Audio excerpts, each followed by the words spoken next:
Bonjour à tous, bienvenue pour ce nouvel épisode de Parlons Cash, le premier de cette année 2015 qui va vous accompagner pour vous aider à mieux piloter votre épargne et vos économies en général. On commence tout de suite par la première rubrique de cette émission.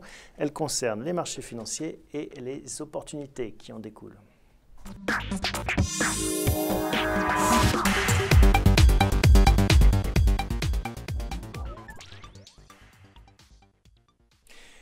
J'ai le plaisir d'accueillir Jonathan Lévy, bonjour. Bonjour. Bienprévoir.fr qui nous accompagne de ses conseils avec, on pourrait dire presque un coup de gueule que vous allez pousser pour cette première partie et cette première émission de l'année. Jonathan, il faut tordre le bras des taux du livret A, c'est ce que vous allez nous démontrer. On va essayer de comprendre le cheminement de votre raisonnement avec tout d'abord un graphique que vous nous avez apporté qui concerne les encours de crédit aux entreprises. On le découvre, on voit qu'en effet, ce chiffre, cette courbe a fortement baissé. Oui, donc ce graphisme montre l'évolution des encours de crédit en France. C'est l'ensemble des banques françaises qui contribuent au crédit, spécialement au crédit aux entreprises. On voit que l'encours des crédits aux entreprises augmente toujours, on est au-dessus de 0%, mais ce taux de croissance diminue fortement. Avant la crise des subprimes, on augmentait entre 6 et 12% par an.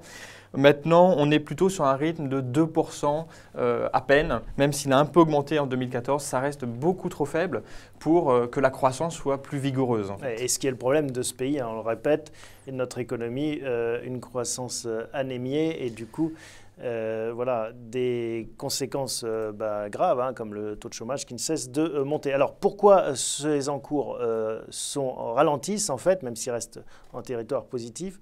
C'est le deuxième graphique que vous nous avez apporté, et bien, il est lié au taux de crédit. Oui, on voit en fait que les crédits ne sont pas intéressants actuellement, que ce soit les crédits à l'habitat, les crédits aux entreprises. Le taux des crédits est beaucoup trop cher.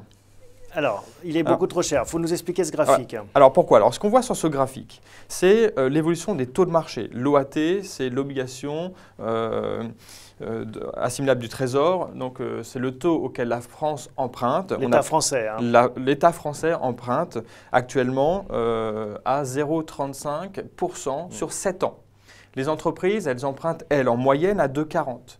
On voit que la BCE, on en a beaucoup parlé l'année dernière, la BCE a tout fait pour écraser les taux d'intérêt, pour que les taux soient le plus bas possible. Ça, on le voit sur la courbe de l'OAT.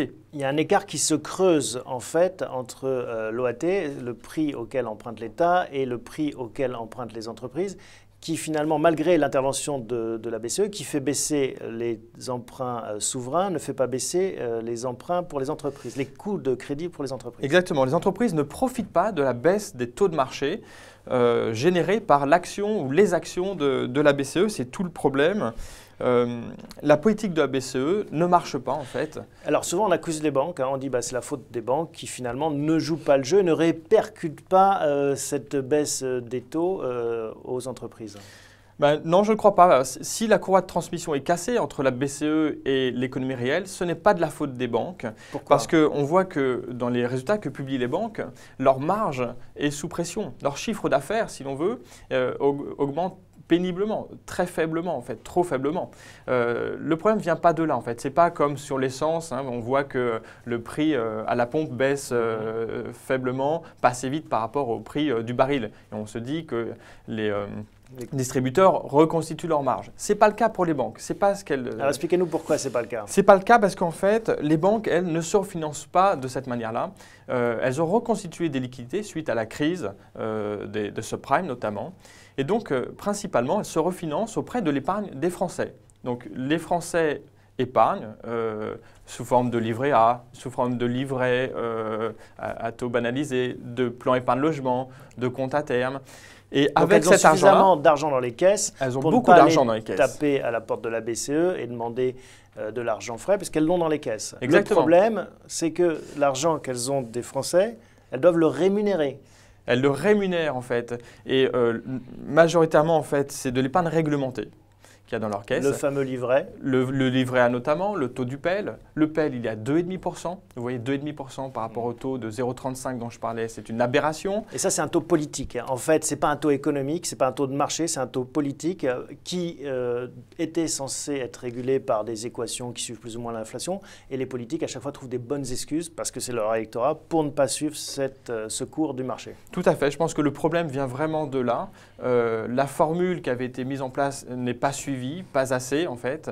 Et je pense même que cette formule n'est pas économique elle-même. Il y a une référence à l'inflation, mais on dit qu'on rémunère plus que l'inflation. Et je pense qu'aujourd'hui, c'est contraire à l'action de la BCE qui veut au contraire pénaliser l'épargne pour profiter plus à l'investissement. En fait.